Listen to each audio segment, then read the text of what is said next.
Baik, hari ini kita melanjutkan materi masih tentang remediasi ya. Masih tentang remediasi tanah ya, tanah yang tercemar khususnya oleh minyak ya, minyak bumi yang berbagai macam jenisnya hidrokarbon gitu. Nah, hari ini kita akan lanjutkan lagi, ada dua metode lain ya yang akan kita bahas ya, pada kesempatan hari ini. Yang pertama tentang thermal destruction ya, ada istilah baru ya, thermal destruction ya, ini yang akan kita bahas. Yang kedua adalah thermal disruption ya. Thermal destruction berarti ini penghancuran ya, thermal. Kalau thermal disruption ini adalah apa, pelepasan panas ya, melalui pelepasan panas ya. Nah, buku yang kita pakai ini masih sama sebenarnya, acuannya masih 4 buku ini. Nah, akan tetapi yang lebih banyak nanti itu di buku ketiga ya. Minggu lalu sudah saya sampaikan. Nanti desain thermal destruction maupun thermal disruption ini, nanti persamaan-persamaan yang dipakai ini ada di buku 3 ini. Termasuk contoh-contoh yang akan diberikan pada kesempatan pagi hari ini. Ya. Nah, yang akan kita bahas yang pertama adalah thermal destruction. Ya. Apa itu thermal destruction? Ini ada definisinya di sini, deskripsi umum. Ya.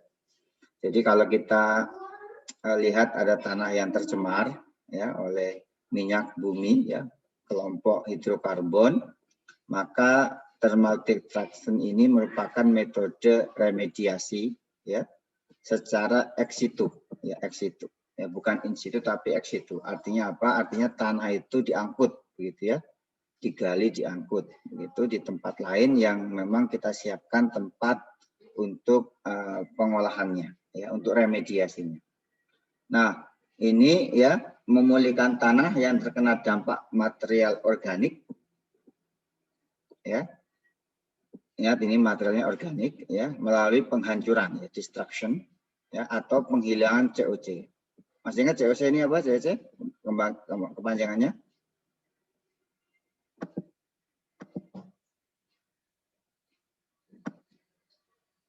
Masih ingat? Alia siapa nih? Iya Pak. Kalau nggak salah chemical of concern. Ya, chemical of concern ya. Ya inilah kontaminan ya yang apa mencemari tanah tadi ya, chemical of concern dari.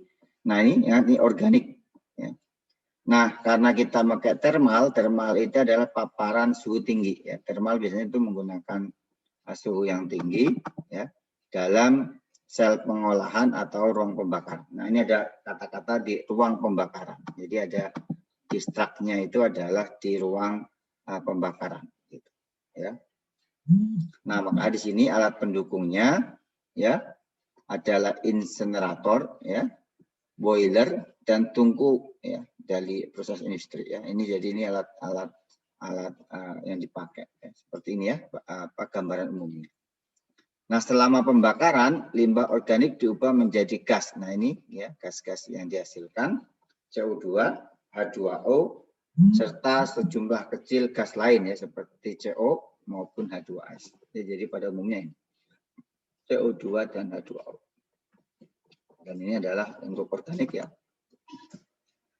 Nah, ini yang penting sebagai orang di teknik sipil dan lingkungan, kita harus bisa mendesain ya unit alat pembakarannya ya untuk distrustnya ini.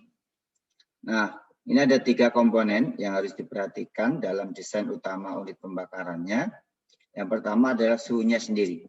Ya, suhu pembakarannya berapa? Ya, TS berapa ini? Kemudian waktu tinggal ya dan turbulensinya ya, dalam pembakaran. Ya, jadi ada 3 hal ini yang harus diperhatikan. Nah, ini akan mempengaruhi nanti ukuran, nah, karena kita mendesain, jadi ukuran reaktor dan efisiensinya ini sangat dipengaruhi oleh 3 hal ini. Ya. Selain 3 parameter utama ini, ya. Ada parameter lain yang harus diperhatikan, yaitu nilai kalor dari influen. Nah, ini penting ya, influennya, ya, limbahnya COC-nya, ya, itu berapa nilai kalornya. Kemudian persyaratan bahan bakar tambahan. Nah, ini kalau diperlukan untuk tambahan bahan bakar, ini ada syarat-syaratnya. Dan juga udara tambahan, ya, untuk proses pembakarannya nanti. Nah, senyawa organik ini dapat berfungsi sebagai sumber energi untuk pembakaran. Sebenarnya, ya, yang akan kita remove tadi, remediasi itu juga sebenarnya dia bisa menjadi sumber energi. Karena tadi bahannya bahan organik, ya. Dan dia biasanya kalau bahan organik itu dia mengandung nilai kalor, pasti memiliki nilai kalor, ya. Nah, semakin tinggi, ya, konsentrasi organik dari aliran limbahnya, ya, dari bahan limbahnya tadi, maka semakin tinggi kandungan panasnya, ya. Semakin rendah kebutuhan bahan bakar tambahan. Jadi kalau bahan pencemarnya itu sudah mengandung bahan organik, ya, yang tinggi, maka sebenarnya bisa dikatakan mungkin tidak butuh bahan bakar tambahan. Gitu, ya. Nah, di sini ada nilai kandungan energinya itu direpresentasikan dengan nilai, ya, BTU, ya, BTU per pon, ya. BTU itu kepanjangan apa ini? Ada yang tahu BTU? Ada yang tahu BTU?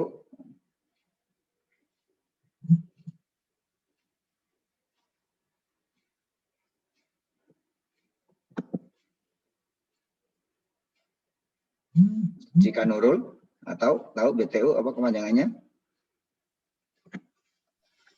Kurang tahu, Pak. British Thermal Unit ya, Pak? Ya, British Thermal Unit. Ya, Anda bisa googling, ya, untuk mudah, ya, per pound. Ya, ini satuan British, ya. Jadi sebenarnya kalau kita mungkin bisa pakai kalori juga boleh, ya. Tapi kalau ini dia pakai BTU, ya, British Thermal Unit, gitu, ya. Karena ini per pound, ya. Satuannya British. Nah, ini kandungannya lebih besar dari 4.000, maka nilai itu dapat mempertahankan pembakaran tanpa bahan bakar tambahan. Jadi ini, ya, kandungan dari, kalau seperti ini, ya, lebih besar dari ini, maka dia tidak memerlukan bahan bakar tambahan. Nah, ini kita akan, nah, tetapi bagaimana kalau tidak tersedia tadi? Ya, maka kita akan menggunakan persamaan, ya, nilai kalor dengan rumus Dulong, ya, dalang, apa nih pertanyaan, ya, dalang ini, ya, dengan persamaan berikut ini, ya, heating value, ya, pemanasan, nilai pemanasan, ya, satuannya BTU itu sama dengan 145,4 dikali C. C adalah karbon, ya, kita tahu, kemudian ditambah 620 dikalikan H, ya, hidrogen, dikurangi O, oksigen, ya, per 8 ditambah 41 S, ya, atau belerang. Ya, jadi ini kan sisa, ya, sisanya ini. Nah, ini merupakan nanti dia persentase, ya, artinya C, H, O, dan S ini adalah persentasenya. Jadi kalau C, H, O, dan S dijumlahkan di 100%. Ya, jadi dia persentase, ya, dari bobot dari elemen-elemen dari senyawanya. Begitu, ya. Nah, semakin tinggi suhu pembakaran, maka semakin pendek kebutuhan waktu tinggal. Artinya dia semakin tinggi akan semakin cepat, ya, untuk efisiensi penghancuran. Nah, suhu pembakaran ini bisa kita estimasi atau perkirakan dengan persamaan ini, ya. T, ya, sama dengan 60 ditambah NHV, ya.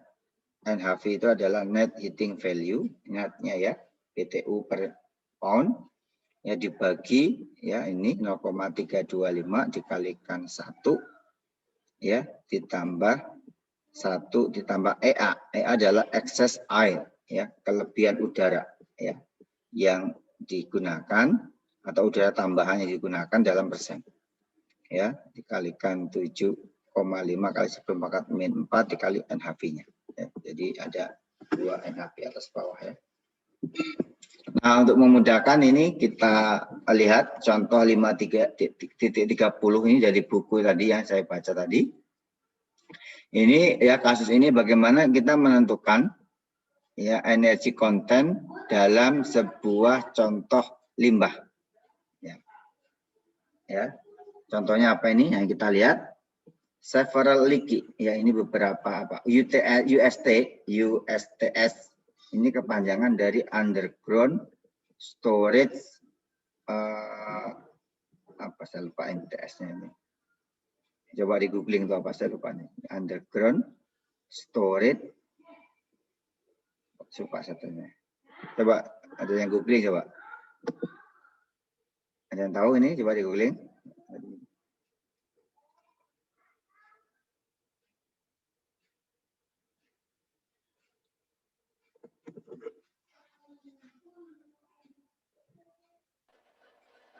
Storage tank ya Pak?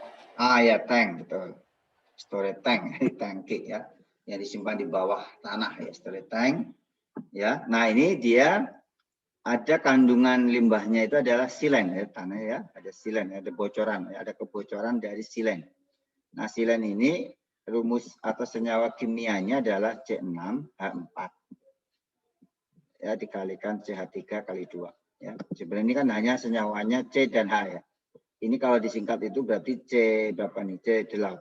C8 ya, 6 tambah 2. C8H10 sebenarnya ya ini ya. Nah, ini yang akan dibuang, ya akan di-remove ya karena ini ada kandungan kontaminannya ini silen. Nah, di sini ya extravasated ya, tanah yang tadi mengandung limbah ini ya diambil ya digali begitu ya. Nah, konsentrasinya tanah yang digali tadi itu adalah 1.500 mg per kilo dari silen. Ya, ini ya konsentrasinya ini ya. Sedangkan volume tanahnya yang diambil tadi, yang topal tadi itu adalah 500 meter kubik. Ya. Nah, di sini ya tanah yang digali itu perlu di-treatment dulu sebelum dibuang. Nah, maka treatmentnya dia menggunakan insinerator ya sebagai media untuk remediasi ya. Jadi dia pakai pembakaran ya, thermal destruction. Nah, ini asumsinya ya organik karbon ya di tanah itu diabaikan ya. Jadi organik karbon itu hanya dari silen saja. Maka di sini ya bagaimana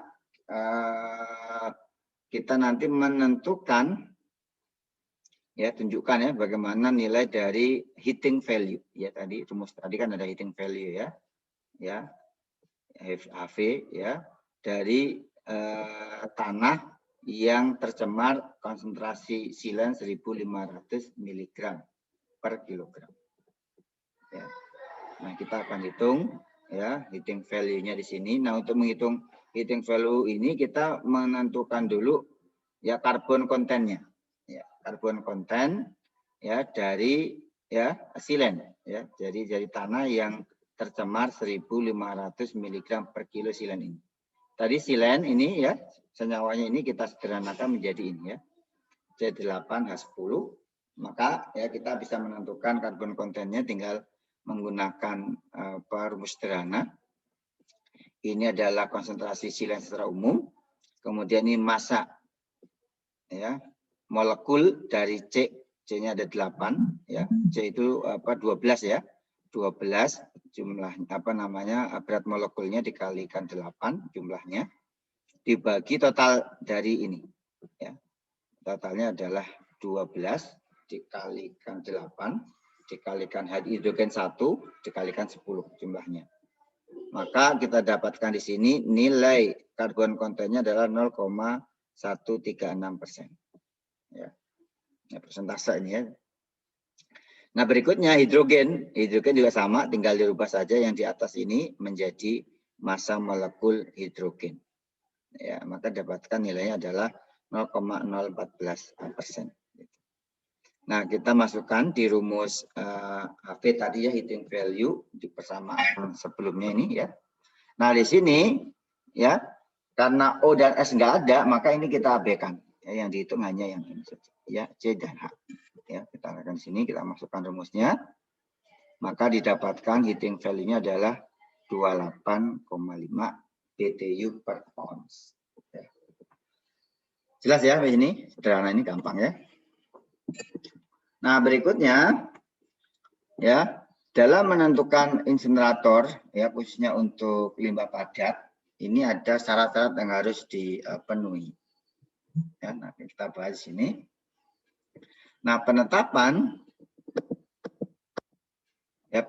standar teknologi kontrol ya untuk batasan emisi ya limbah B3 seperti dioksin atau furan, kemudian logam berat ya partikulat, atau kemudian hidrogen klorida, hidrokarbon dan karbon monoksida ini.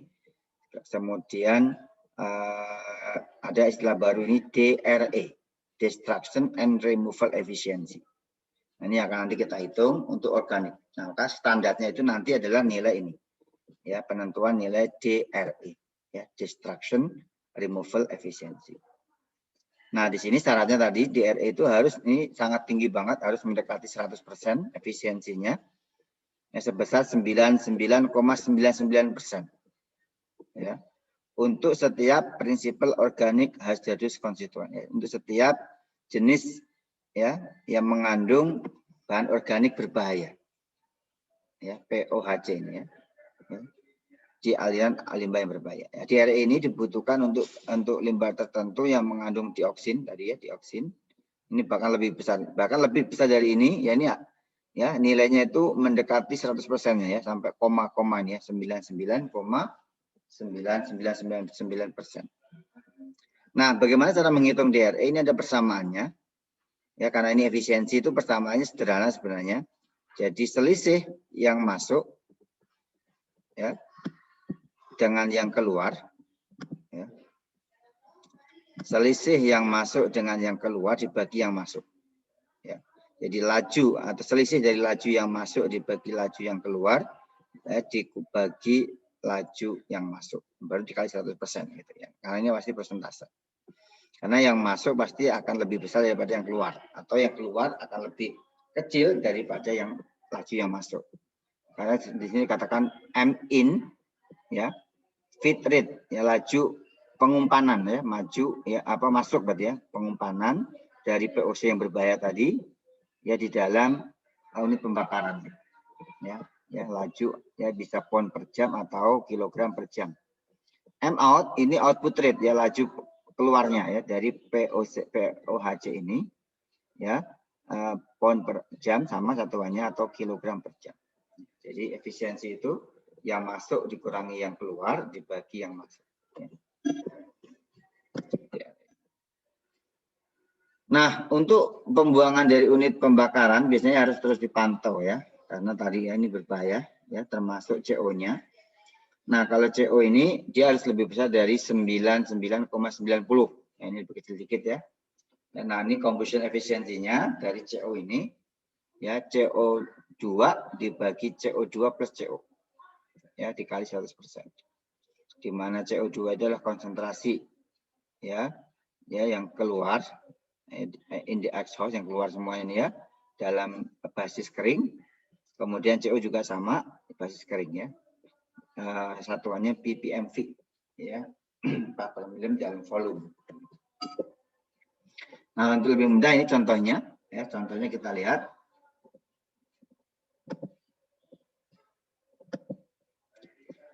Tentukan ya DRE, Destruction and Removal Efficiency ya. Hasil dari pembakaran ya, pembakaran apa nih, thermal destruction-nya ini dengan suhu 2000 Fahrenheit dengan waktu tinggal atau residence time itu 30 detik ya. Dihasilkan ya laju ya limbahnya itu ada 3 ya, POHC-nya ada 3 jenis. Nah, POHC itu ada benzen, ada phenol, ada PCA. Ya.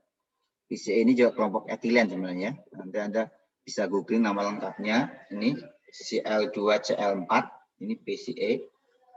Ya. Nah, di sini kita lihat inletnya ya, feed, artinya dia diumpan masuknya ini. Itu adalah untuk benzen itu 500 kg per jam. Ya.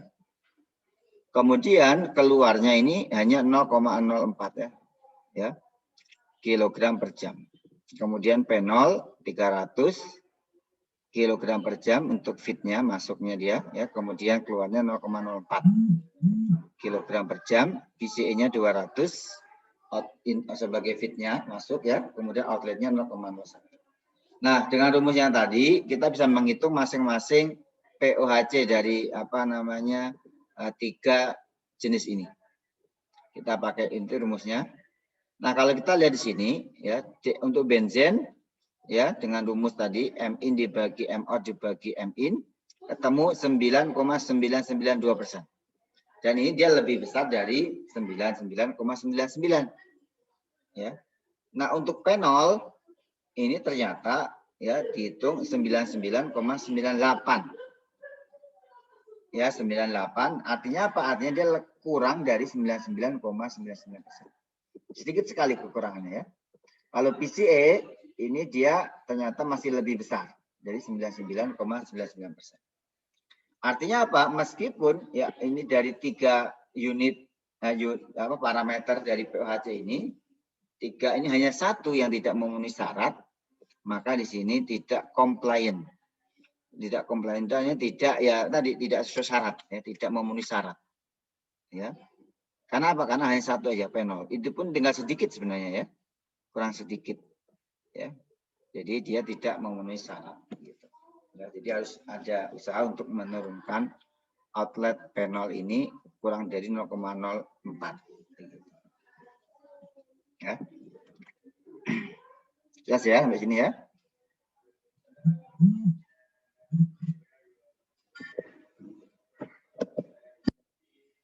Ini contoh berikutnya.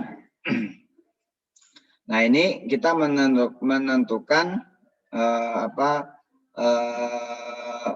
ini generation of hydrogen chloride, ya, HCl, hydrogen chloride dari hasil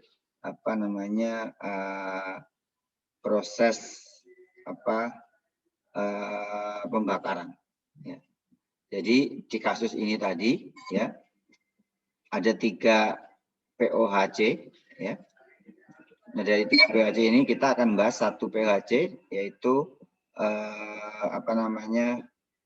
PCA, ya, PCA. Nah, PCA ini setelah dibakar, ya, dia ternyata dirubah ya menjadi HCl, ya, hidrogen chloride. Nah, pertanyaannya berapa, ya, perkirakan hidrogen laju, ya, laju dari hidrogen chloride, ya, yang akan masuk di dalam pengontrolan emisi, ya, sebelum masuk ke pengontrolan emisi, ya, berapa kita diminta menentukan laju aliran dari hidrogen chloride sebelum, ya, masuk ke pengendali emisi atau emission control, ya, pengendali emisi, ya. Nah, untuk menentukan laju ini, laju HCl ini langkah-langkahnya setidaknya ada 3 langkah, ya. Yang pertama menentukan massa berat molekul dari PCA, ya. PCA itu kita hitung, ya, ketemu berat molekul 166, ya. Nah, kemudian laju aliran PCA, ya, nanti kita tentukan berdasarkan tadi laju masuknya, ya. Ini pertama laju masuk PCA ada 200 kg per jam atau setara dengan 200.000 gram, ya, gram per jam, ya, dari kilo ke gram menjadi 200.000 gram per jam. Nah, dibagi ini, ya, 166 gram per mol dari berat molekulnya, ya, maka didapatkan, ya, laju aliran, ya, dari PCA dalam bentuk molaritas itu adalah 1,1205 mol per jam. Ya.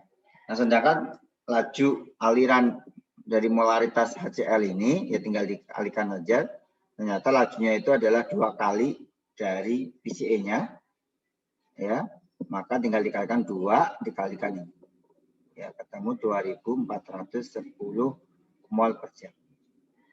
Nah, kemudian berat molekul dari HCl, ya, itu H itu 1, Cl 35,5, maka didapatkan berat molekulnya adalah 36,5. Ya, nanti tinggal kita hitung saja, ya. Karena kita menentukan ini ya, kita dibalik ini, kita menentukan laju ini ya, dalam bentuk kilogram per jam atau gram per jam. Ya, jadi kita balik ya. Nah, kita tahu tadi molaritasnya ini 2 kali tadi ya, 2410 mol per jam dikali ya berat molekulnya 36,5 gram per mol, maka dapatkan nilai 97.000 ya 965 gram per jam, atau kita bulatkan menjadi 97,97 kilogram per jam. Gitu. Jadi ini adalah laju dari HCl sebelum masuk ke ruang pengendalian emisi. Gitu, ya. Jadi dibalik saja sebenarnya, ya, cuma pembalikan. Ya. Dengan nilai lajunya sebenarnya dia 2 kali laju dari PCE-nya. Itu. Nah, yang terakhir, yang kedua, pembahasan yang akan kita bahas pagi hari ini pembahasan terakhir di bab remediasi. Ya, tadi thermal destruction. Nah, sekarang yang akan kita bahas adalah ya thermal desorption. Nah, ternyata di depannya itu ada low temperature. Ya, ada low temperature. Ya. Low temperature kan berarti suhu yang rendah ya sebenarnya ya. Nah, ini kenapa disebut low temperature, nanti kita lihat ya. Kalau kita singkat metodenya adalah LTDD ya, LTDD ya, low temperature thermal desorption. Nah, ini deskripsi umumnya ya.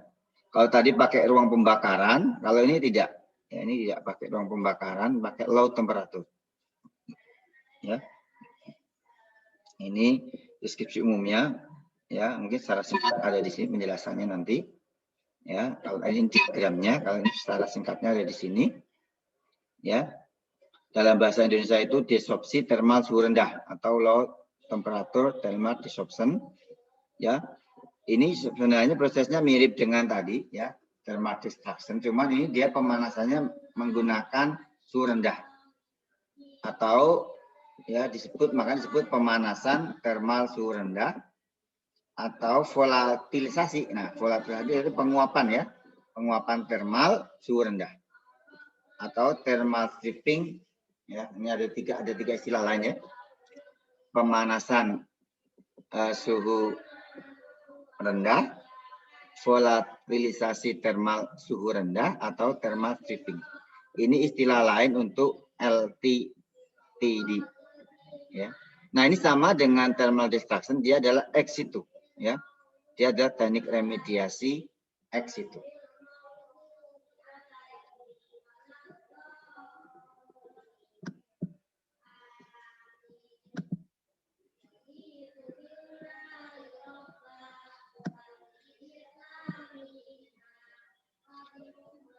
Nah, untuk proses sendiri ya, kenapa tadi disebut LTDD ya, low temperature thermal desorption. Nah, di sini ya ternyata COC ya, chemical of concern, yang merupakan kontaminannya itu, dia syaratnya ini harus mudah menguap atau paling tidak semi volatil ya. Ya, sedikit mudah menguap yang nanti akan dihilangkan dari tanah, dari sedimen maupun dari pap atau bubur ya. Jadi dari kandungan ini ya COC yang akan diremediasi itu dia mudah menguap, semi volatil ya. Ya, nah ini prosesnya sebenarnya dia melalui penguapan yang ditingkatkan dengan peningkatan suhu. Jadi kalau menguapkan sesuatu itu kan berarti meningkatkan suhu. Nah, suhunya kenapa disebut low? Karena dia lebih rendah dari thermal destruction. Kalau thermal destruction itu kan tadi sampai 2000 ya. Kalau ini hanya 200 Fahrenheit sampai 1000. Ya. Meskipun kalau kita lihat ini suhunya juga tinggi juga begitu ya. Ya.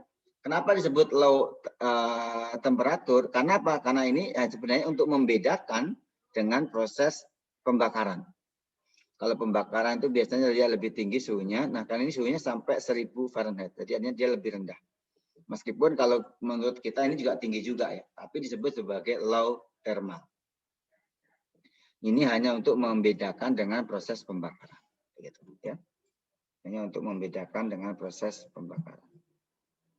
Ya. Jelas ya sampai sini? Ya. Meskipun low thermal, tapi dia sebenarnya suhunya masih tinggi. Ya. Ini hanya untuk membedakan dengan proses pembakaran. Dan intinya dengan suhu ini, dia bisa menguapkan COC. Atau setidaknya jenis COC-nya itu semi volatil. Ya. Nah, pada suhu yang lebih rendah ini, COC secara fisik dikeluarkan dari matrik tanah tadi ya, dan bukan dibakar. Nah, jadi kalau tadi sini, ya ini yang mengandung apa COC, ya. Nanti ini yang akan diuapkan. Nah, ini prosesnya.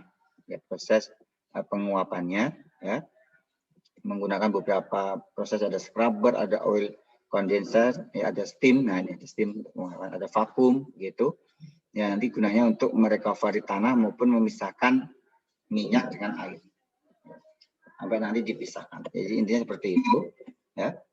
Jadi dia bukan membakar tapi memanaskan dan menguapkan dari ini ya, dari COC-nya. Ya. Nah, gas yang dihasilkan membutuhkan pengolahan lebih lanjut sebelum dibuang ke atmosfer. Ya tadi ya, makanya ini proses ya untuk mengolah gas ya yang dihasilkan itu nanti diproses lagi. Nah, ini masuk ke desain ya. Anak kita ini membuat desain ya. Di sini kita lihat beberapa hal dalam desain itu yang harus kita perhatikan. Ya.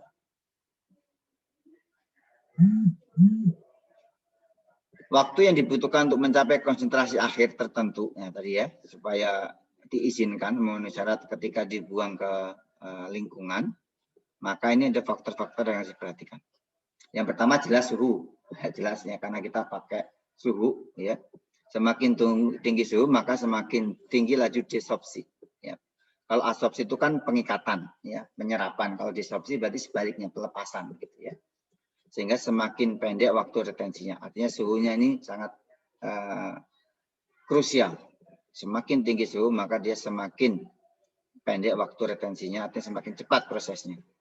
Kemudian waktu atau kondisi pencampuran. Ya, kondisi pencampuran yang lebih baik ya akan meningkatkan perpindahan panas dan meningkatkan ventilasi dari COC yang desorpsi. Ya. Jadi ini kondisi pencampuran ini ya sangat penting. Ya. Kemudian yang berikutnya adalah volatilitas. Nah ini ya dari COC-nya. Tadi ya kalau semakin dia mudah menguap semakin cepat. Nah semakin tidak stabil maka semakin pendek waktu retensi yang diperlukan. Kalau stabil itu artinya dia ngikatnya kuat. Tapi kalau tidak stabil berarti dia tidak mengikat kuat. Artinya dia mudah di desorpsi. Gitu. Maka semakin pendek waktu retensinya. Berikutnya ukuran partikel tanah. Semakin kecil partikel tanah semakin mudah didesorpsi. Ya, jelas ya. Semakin ya, artinya dia makin mudah menguap. Cuman di sini jenis tanahnya, ya kalau lempung atau liat itu dia afinitasnya, ya keterikatannya ini lebih kuat dengan COC, sehingga akan sulit ya diserap dari bahan lempung. Ya, COC itu sulit diserap dari bahan lempung karena apa? Karena dia mudah mengikat. Ya, jadi artinya afinitas keterikatan lebih kuat dengan COC, sehingga COC akan lebih sulit untuk diserap dari bahan lempung. Ya. Jadi ini jenis tanah sangat mempengaruhi. Berbeda kalau dengan jenis sand atau pasir. Ini kebalikan dari lempung. Maka kondisinya pun ya untuk COC juga berbanding terbalik. Jadi 5 hal ini yang harus diperhatikan dalam mendesain ya, proses LLTTD. Ya.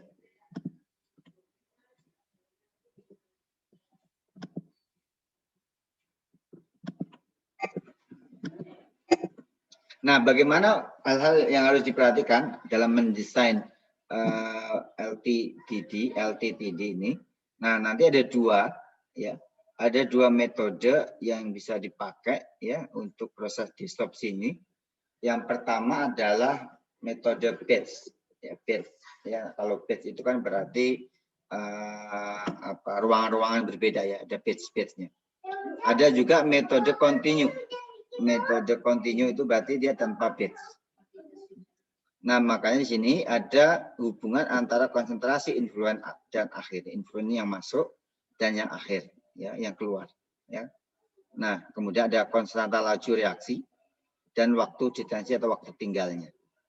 Ya. Ini ada dua persamaan yang bisa dipakai, 4.16 untuk yang batch reaktor. Ada yang apa nih CFSTR ini yang tidak apa menggunakan apa yang mode continue ya. C itu adalah continue ini ya, singkatannya ya. Artinya itu reaktor. Saya lupa tadi. Ini Anda bisa googling singkatan dari CFSTR. Ya. Nah, dua persamaannya akan dipakai nanti ya.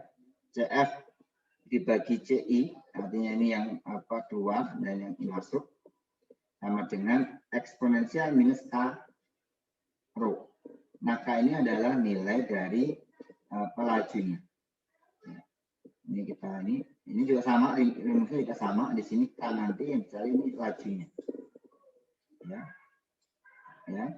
Sedangkan to ini waktu, ya waktunya. Ya, waktu. Ya, waktu detensi. Nah, untuk lebih mudah kita lihat di apa kasusnya ya, kita kasusnya. Nah, ini contoh bagaimana kita menentukan waktu tinggal atau waktu resident ya, time ya pada LTTD ya. Nah, kita menggunakan metodenya di dalam LTTD itu adalah mode batch mode ya. Ya, jadi dia batch mode kalau batch mode berarti nanti dia pakai rumus yang ini ya, batch reaktor ya. Nah, ini bagaimana kasusnya kita lihat, kita baca ya. Ya, jenisnya nih ya, jenisnya adalah batch type ya, tipe batch ya. Nah, ini dipakai untuk melakukan remediasi ya tanah yang mengandung 2.500 mg per kilo TPH. Ya, TPH ini total petroleum hidrokarbon. Ya, ini jenis ya senyawa ya hidrokarbon yang mencemari adalah TPH dengan konsentrasi ini. Nah, di sebuah pilot study ya ternyata didapatkan hasil dia membutuhkan waktu 25 menit untuk merubah konsentrasi dari 2.500 menjadi 150 mg per kilo. Ya. First order kinetic couple. Jadi dia menggunakan metodenya ini first order. Ya, kinetik ya, first order kinetik. Nah, pertanyaannya berapa waktu yang dibutuhkan ya resident time ini apabila ya konsentrasi akhir dari TPH ini yang kita inginkan adalah 550 mg per kilo. Ya, bisa dipahami ya. Jadi kalau 2.500 sampai 150 ini dia butuh 25 menit. Nah, berapa kalau dari 2.500 ini menjadi 50? Itu. Ya. Nah, untuk menjawab ini kita pakai rumus ini yang pertama tadi, yang batch reaktor. CF dibagi CI sama dengan eksponensial minus KT. Ya, atau karo ini. Kita lihat nih yang keluarnya 150 dibagi yang masuk 2.500 sama dengan ya ini pangkat dari K. K yang kita cari lajunya 25 menit ya waktunya. Sehingga didapatkan nilai K lajunya adalah 0,113 per menit. Gitu. Ya, jelas ya. Nah, kalau kita sudah tahu ini kita tinggal hitung saja, kita balik ya. K-nya diketahui, ininya diketahui, ini diketahui, yang tidak diketahui adalah T-nya. Nah, kita masukkan. Ini yang diharapkan menjadi 50, sedangkan konsentrasi awalnya adalah 2.500. Dengan lajunya ini kita masukkan nilai K-nya, maka kita dapat nilai T. Ya, dapatkan nilai T. Ya, sehingga untuk merubah dari 2.500 menjadi 50 mg per kilo dibutuhkan waktu 35 menit. Artinya 10 menit lebih lama. Ya. Ya, 10 menit lebih lama dari merubah 2.500 menjadi 150 kg per miligram per kilo. Sampai sini ada pertanyaan? Jelas ya? Sederhana ya. Nah, berikutnya ini yang terakhir nih kayak contoh yang terakhir ini. Nah, ini LTTD ya, ini juga hampir sama tadi, tapi ini untuk yang apa namanya continuous, ya, continuous, ya. Waktu tinggal untuk yang continuous ya, metode continuous. Ya. Ini LTTD ya, reaktor. Nah ini TPH-nya sama kayak tadi, awalnya dia TPH-nya 2.500, ya. Tapi dia menggunakan metodenya ini ya, continue, ya. Ini sama juga first order kinetic juga. Nah di sini di sebuah pilot study-nya itu reaksi laju ya, reaksinya itu adalah sudah ditentukan 0,3 per menit. Ya, laju 0,3 per menit. Nah, pertanyaannya berapa ya konsentrasi, berapa waktu yang dibutuhkan ya sehingga ya konsentrasi TPH itu dari 2.500 menjadi 100 mg per kilo. Ya. Ini pertanyaan pertama yang menentukan waktunya. Yang kedua, ini ada pertanyaan anakannya. Berapa tadi pertanyaan pertama ya, ya. Yang kedua, berapa ya? Nah, ini untuk menentukan desainnya. Berapa volume dari reaktor ya yang didesain ya jika ya volume tadi itu 30%-nya itu diisi oleh tanah. Nah, jadi soil content reaktor dijaga paling tidak itu 30%. Artinya volume reaktor itu 30%-nya diisi tanah. Ya, tanah yang tercemar. Ya, ini syaratnya. Ya. Nah, pertanyaannya berapa ukuran dari reaktornya? Ya. Ya, apabila ya laju ya impacted soil ini dengan lajunya itu adalah 500 kg per jam. Ya. Jadi jelas ya pertanyaannya. Yang pertama berapa waktunya yang dibutuhkan untuk merubah ini menjadi ini. Yang berikutnya berapa volume reaktornya ya jika ya volume tanah itu yang tercemar itu 30% dari total volume dengan laju 500 kg per jam. Nah, untuk menjawab yang pertama ya kita sama, ada ini persamaannya, cuma kita pakai persamaan yang kedua ya, persamaannya kedua ya, yang ini ya, nanti ya, yang ini ya, sama kedua ini ya. Nah, di sini ada kesalahan sedikit nih dari buku ini. Ini check out yang diharapkan 100 ya, oke ya, 100 ya. Ini rumus tadi 40 T20 100. Ini dibagi berapa ini C-nya berapa ini C-nya? Harusnya berapa itu? Coba. Ini masih memperhatikan nggak nih? Faiz Kahindran. Iya, Pak. Ini benar 3.000? Harusnya enggak sih, Pak. Harusnya berapa? 2.500 bukan, Pak? Ya. Jadi harusnya itu harusnya 2.500 ya. Di sini kan diketahui 2.000. Cuman ini kan dia salah tulis ini ya. Ya. C kan rumusnya C out dibagi C in ya. C out-nya konsentrasinya 100, sedangkan C in-nya itu adalah 2.500. Ini salah ketik ya. Nanti silakan Anda koreksi sendiri ya. Ya sama dengan ini rumusnya ya 1 dibagi 1 ditambah KK-nya diketahui ya 0,3. Yang kita cari itu T-nya atau tau-nya.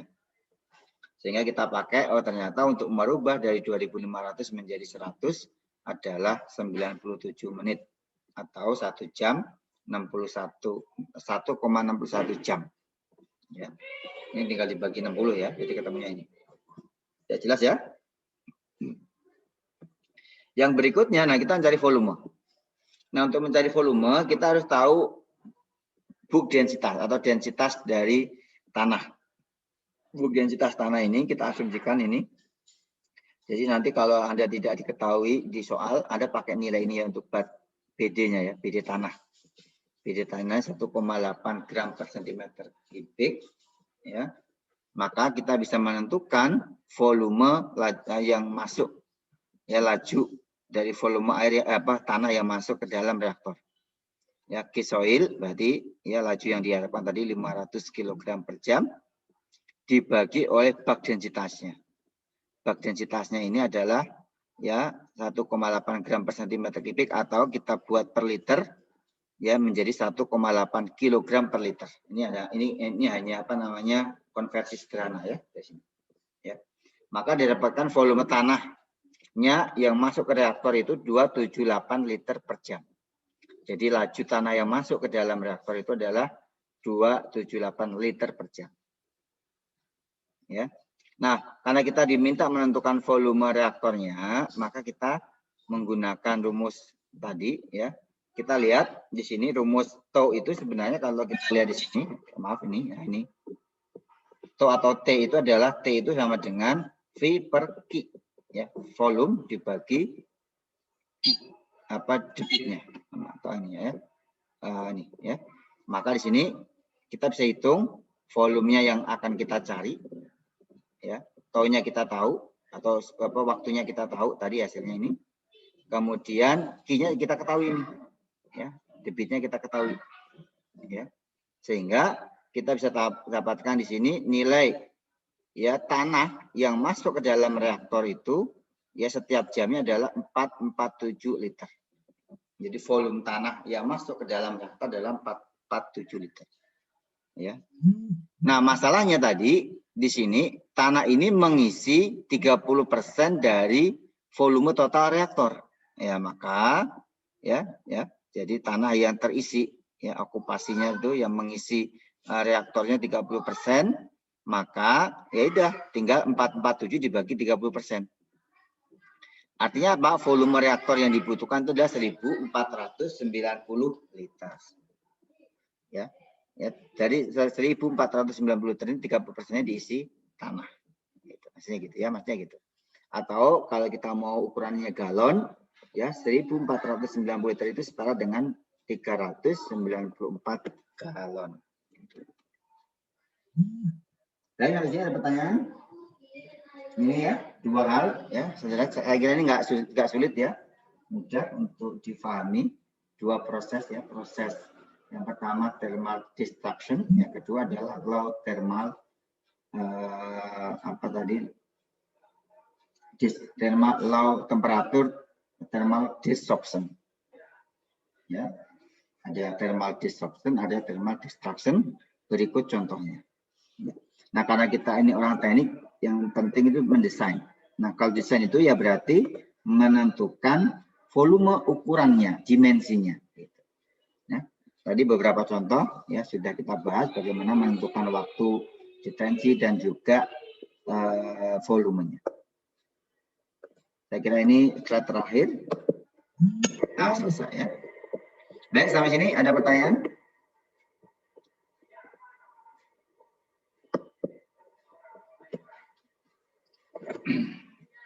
Cukup jelas ya?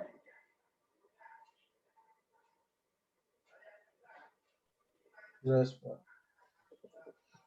Baik, saya kira saya cukupkan pertemuan